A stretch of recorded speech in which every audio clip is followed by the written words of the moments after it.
کا ہوتا ہے تو پھر فعل کی نسبت اس بندے کی طرف خود ہوتی، بندے کے فعل کی نسبت بندے کی طرف ہوتی، اللہ کی طرف نہیں ہوتی۔ حضرت داؤد علیہ السلام نے جالوت کو مارا، قتل کیا، قرآن نے بیان کیا، اور قرآن نے فعل قتل کی نسبت حضرت داؤد کی طرف کی اور فرمایا قتل داؤد و جالوت، داؤد علیہ السلام نے جالوت کو قتل کیا۔ یہ منصب نبوت پر حضرت داؤد علیہ السلام کا ایک مقام تفرقہ تھا، اور یہ تفرقہ منفی شے نہیں ہے، مقامات بلند میں ایک مقام ہے۔ فرمایا داؤد نے جالوت کو قتل کیا، جب مقام تفرقہ پر حضرت داؤد کا ذکر کیا تو قتل کیا داؤد نے جالوت کو، اور جب مصطفیٰ کی باری آئی تو مصطفیٰ کا ذکر مقام تفرقہ سے نہیں مقام جمع کے ساتھ کیا، چونکہ یصلون علی النبی، وہ تاجدار کائنات کو تفرقہ کے سے نکال کر مقام جمع پر لاتا ہے، جمع پر لاتا ہے۔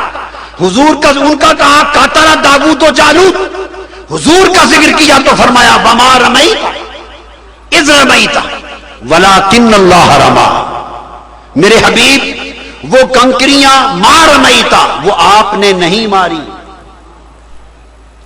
کون سی؟ اذ رمیتا، جو آپ نے ماری تھی، اذ رمیتا یعنی جو کنکریاں آپ نے ماری تھی۔ تو آپ نے دیکھا کنکریاں مارنے کی نسبت کس کی طرف کی؟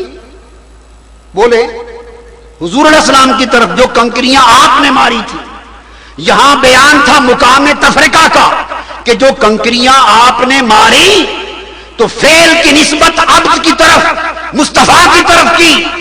اب تفرقہ کے مقام سے مصطفیٰ کو بلند کیا، اور جب بلند کیا تو وہی فعل کنکریاں مارنے کا جس کے لیے کہا تھا جو آپ نے ماری تھی اس کی نفی کر دی، فرمایا وما رمیتا، وہ کنکریاں جو تو نے ماری مصطفیٰ وہ تو نے تو نہیں ماری تھی، جو آپ نے ماری وہ آپ نے تو نہیں ماری تھی۔ وہاں اس بات کیا فعل کا مقام تفرقہ پر، وما رمیتا پر نفی کر دی نسبت فعل کی، مقام جمع پر کہ وہ آپ نے نہیں ماری۔ تو سوال رہا آپ نے ماری تھی، اب نفی ہو گئی وہ آپ نے نہیں ماری، تو سوال برقرار رہا پھر ماری کس نے؟ حضور نے ماری، اللہ کہہ رہا ہے وہ آپ نے نہیں ماری، تو سوال رہا کہ اب ماری کس نے؟ اب حضور کو مقام تفرقہ سے اٹھایا، مقام جمع پہ رکھا، پھر مقام جمع سے اٹھایا، مقام جمع الجمع پہ رکھا، فرمایا مصطفیٰ وہ آپ نے نہیں ماری، تو مولا کس نے ماری؟ فرمایا بتا دو وہ خدا نے ماری۔ اشارہ اس امر کی طرف کر دیا کہ میرے حبیب اللہ آپ پر صلات بھیجتا ہے، اور صلات کے ذریعے آپ کو اپنی آپ کی ہمت کو، آپ کی توانائیوں کو، آپ کی صلاحیتوں کو، آپ کے مقام و مرتبہ کو بارگاہ الوہیت میں نسبت جمع دیتا ہے، نسبت جمع عطا کرتا ہے، اور وہ نسبت جمع دیتا ہے کہ اگر تو کنکریاں مارے کوئی اور نبی مارے تو اس کی ہے، تو مارے تو خدا کی ہے۔ پھر فرمایا ان الذین یبایعونک انما یبایعون اللہ، جو آپ سے بیعت کرتے ہیں وہ اللہ سے بیعت کرتے ہیں، ید اللہ فوق ایدیہم، ان کے ہاتھوں پر اللہ کا ہاتھ ہے۔ تو مقام جمع الجمع عطا کر دیا کہ آپ کا ہاتھ اللہ کا ہاتھ ہے۔ یہ کیا نتیجہ ہے؟ یہ یصلون علی النبی کا نتیجہ ہے۔ وہ جو کب سے صلات پڑھ رہا ہے اور صلات پڑھ کر لمحہ لمحہ لحظہ بلحظہ حضور کو مقام جمع کے ساتھ نواز رہا ہے، تو جو ہمیشہ سے ازل سے ابد تک حضور کو اپنے ساتھ مقام جمع کا شرف عطا کر رہا ہے، تو اس مقام جمع کے بعد اب بھی مصطفیٰ کا ہاتھ مصطفیٰ کا رہے گا۔ اب مصطفیٰ کا ہاتھ خدا کا ہاتھ ہوگا، سو مصطفیٰ سے محبت خدا کی محبت ہوگی، مصطفیٰ کی اطاعت خدا کی اطاعت ہوگی، مصطفیٰ کی نسبت خدا کی نسبت ہوگی، مصطفیٰ کی بیعت خدا کی بیعت ہوگی، مصطفیٰ کی عطا خدا کی عطا ہوگی۔ اس لیے کیوں کہ اس نے صلاۃ کے ذریعے مصطفیٰ کو جدائی سے نکال کے مقام جمع میں لے لیا ہے۔ پھر اس کا ایک تیسرا مادہ ہے، تیسرا مادہ وہ سواد واو لام ہے۔ سواد واو لام، اس سے سال علیہ سولن و سولتن، سالا سولن سولتن، اس کا معنی ہے جب شیر یا بلی، بلی یا شیر کسی شکار پہ حملہ کرتے ہیں تو اس کے حملہ کرنے کو سالا سولن کہتے ہیں۔ مطلب کیا ہوتا ہے؟ مطلب یہ ہوتا ہے کہ آپ نے اگر کبھی دیکھا ہو، شکاریوں کو پتا ہوگا یہ بات، شیر جب کسی پر حملہ کرتا ہے تو وہ پہلے تاڑ لگاتا ہے اور اپنے پورے جسم کو سکیڑتا ہے۔ کبھی غور کیا؟ اگر آپ نے سمجھنا ہو، یہ جو جوڈو کراٹے یا کیا وہ جو سیلیں توڑتے ہیں اور اینٹیں توڑتے ہیں اور خدا جانے کیا ہاتھ مار کر، کبھی آپ ان کو دیکھیں تو وہ کھڑے ہو کے توجہ کر کے اپنے جسم کو سکیڑتے ہیں۔ اس کو کیٹ فائٹ کہتے ہیں، یعنی بلی کی طرح سکیڑتے ہیں۔ بلی بھی یہی کرتی ہے، شیر یہی کرتا ہے، سکیڑتے ہیں۔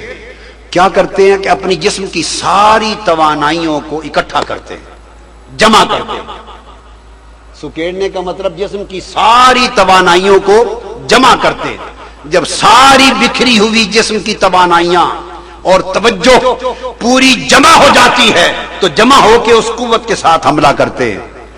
اس کو سالا سولن اور اس کو سیالن و سوالن، اس کے لیے لفظ استعمال کرتے ہیں۔ تو ارشاد فرمایا کہ اس کا ایک امام ابو منصور محمد بن احمد ازہری نے تہذیب اللغہ میں اس کو بیان کیا، اور ابو العباس وہ بیان کرتے ہیں کہ یہ اپنی توانائیوں کو جمع کرنا، یہ سواد واو لام کے مادہ میں ہے۔ تو آپ نے دیکھا اس میں بھی مفہوم جمع کرنے کا ہے، جمع کرنا۔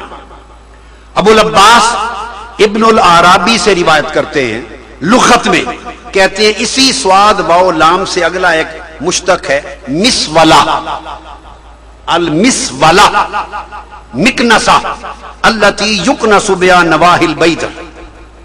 مسولہ کہتے ہیں جھاڑو کو، کسے کہتے ہیں؟ جھاڑو کو مسولہ، سواد واو لام سے۔ کیوں کہتے ہیں؟ بے شمار تیلے اگر بکھرے پڑے ہوں تو اس کو جھاڑو نہیں کہا جاتا۔ جب آپ سارے تیلے یکجا کر کے، اکٹھا کر کے، جمع کر کے باندھ دیتے ہیں، ایک کر دیتے ہیں تو اس کو مسولہ کہتے ہیں، جھاڑو کہتے ہیں۔ تو جھاڑو میں بھی تیلوں کے جمع ہونے کا معنی ہے۔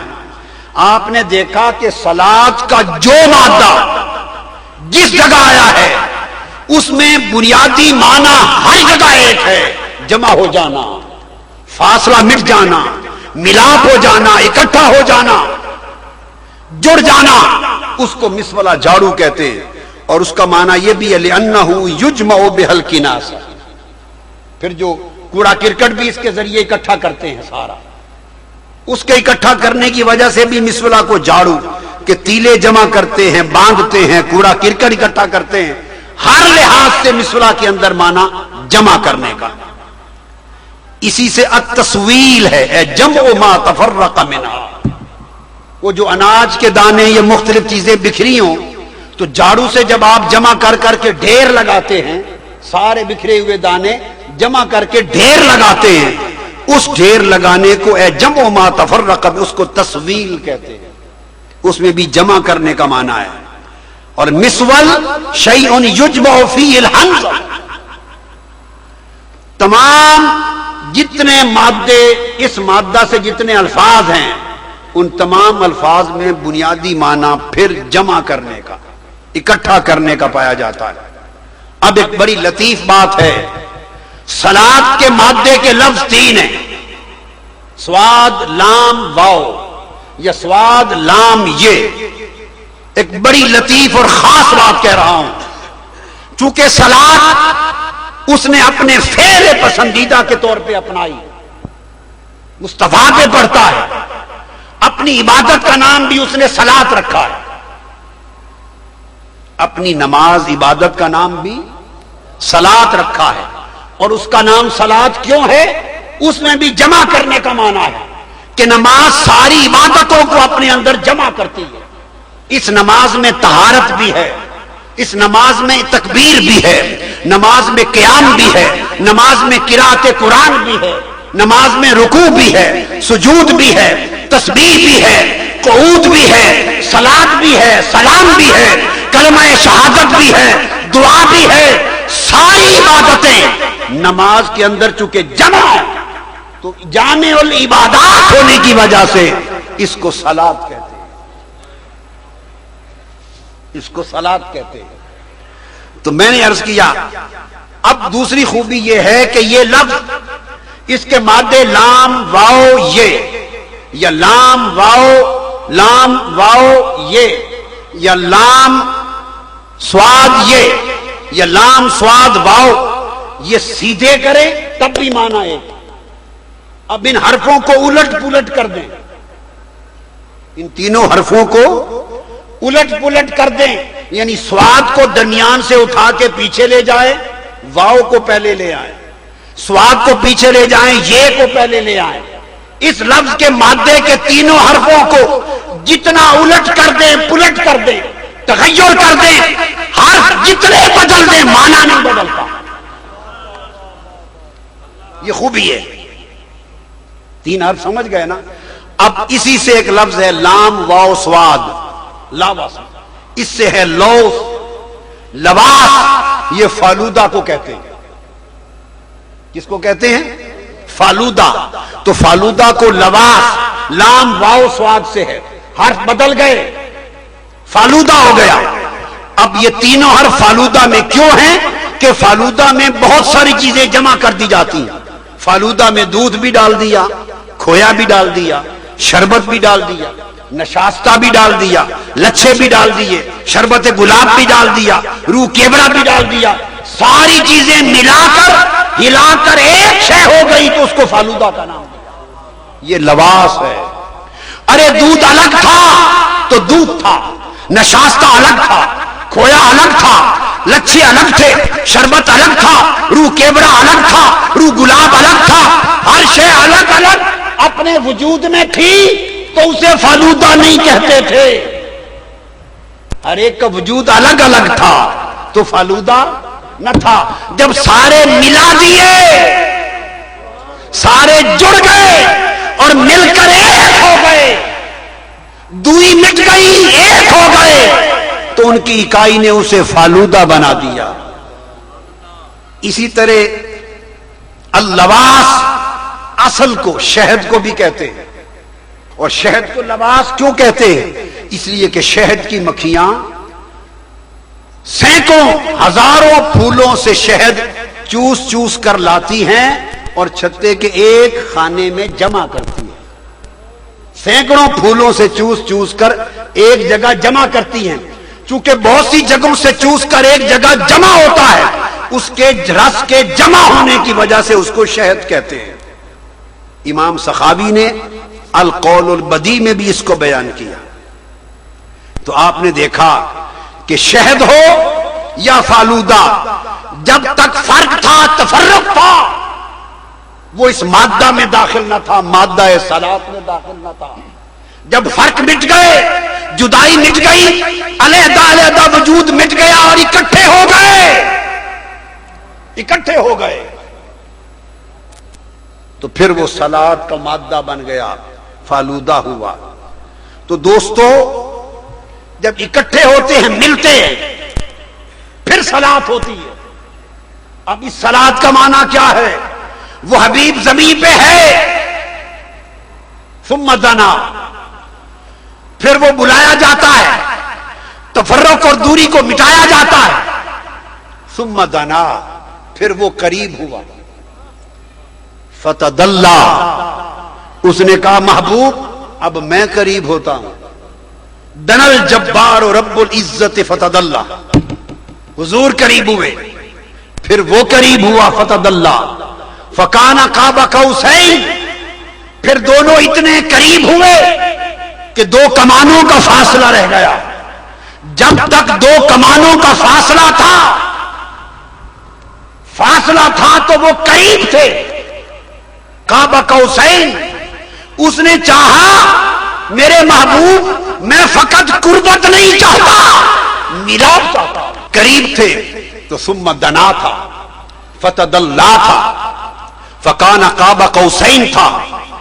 وہ اس وقت تک قربت تھی، قریب تھے، فاصلہ تھا، اور دو کمانوں کا فاصلہ رہ گیا.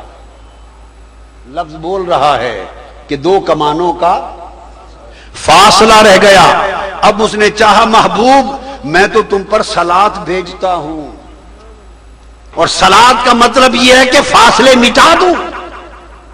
تو کعبہ قوسین سے اٹھا کر کعبہ قوسین او ادنا، پھر فاصلہ مٹا کے اس سے بھی قریب تر کر دیا. کعبہ قوسین تھا تو قرب تھا، او ادنا ہوا تو ملاپ ہو گیا. اس لیے فرمایا قف یا محمد ان ربک یصلی. اس مقام پر محبوب رک جا، آپ کا رب آپ پر صلات پڑھ رہا ہے. آپ نے دیکھا کہ اس مادہ سے بھی معنی وہی ملاپ کا ہے. اب اس میں آپ نے لام واو سواد کو الٹ پلٹ کر کے بنایا. اب پھر الٹ لیں مادے کے تینوں حرفوں کو. واو کو پہلے لائیں، سواد کو بعد میں لائیں، لام کو لائیں، یہ بن جائے گا واسالہ. یہ بن جائے گا واسالہ. واسالہ وصلن وصولن وصالن. اور واسالہ کا معنی کیا ہے؟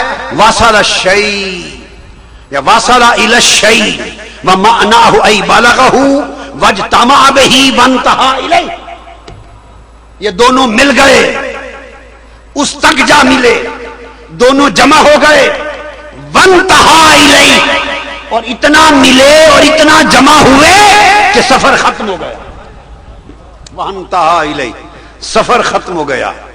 اس کے بعد آگے حرکت کی، سفر کی گنجائش نہ رہی. شیخ فیروز آبادی نے اس کو بیان کیا تو وہ کہتے ہیں فظاہر بذالک معنی الضم والجم فی جمیع مواد الکلمہ. اس کلمہ کے ہر مواد میں، ہر مادے میں، فرماتے ہیں جس طرح گما پھرا کر رد و بدل کر کے اس کلمہ کے ہر مادے کو پٹک پٹک کے دیکھ لو، ہر طرف معنی ضم اور جمع اور ملاپ اور وصال کا ملتا ہے. واصل کل شیء قال اللیث اتصل بشیء. وصال ہو گیا، متصل ہو گئے. اسی واصلہ سے ایک لفظ ہے وسیلہ. کیا لفظ ہے؟ وسیلہ. اونٹنی کو کہتے ہیں. کون سی اونٹنی کو؟